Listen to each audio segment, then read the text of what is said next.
ರಾಷ್ಟ್ರೀಯ ಹೆದ್ದಾರಿ ತಡೆದು ಭದ್ರತೆಗಾಗಿ ಬೃಹತ್ ಪ್ರತಿಭಟನೆ. ರೈತ ವಿರೋಧಿ ರಾಜ್ಯ ಕಾಂಗ್ರೆಸ್ ಸರ್ಕಾರಕ್ಕೆ ಧಿಕ್ಕಾರ.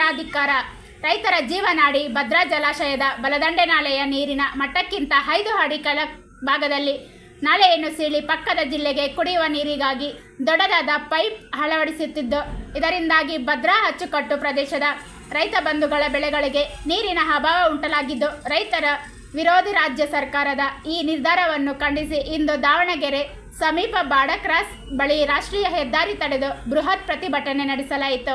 ಈ ಸಂದರ್ಭದಲ್ಲಿ ನೂರಾರು ರೈತ ಮುಖಂಡರುಗಳು ಉಪಸ್ಥಿತರಿದ್ದರು. Bureau report, ರಾಷ್ಟ್ರಧ್ವನಿ news Kannada. Sandeep Kumar, TA.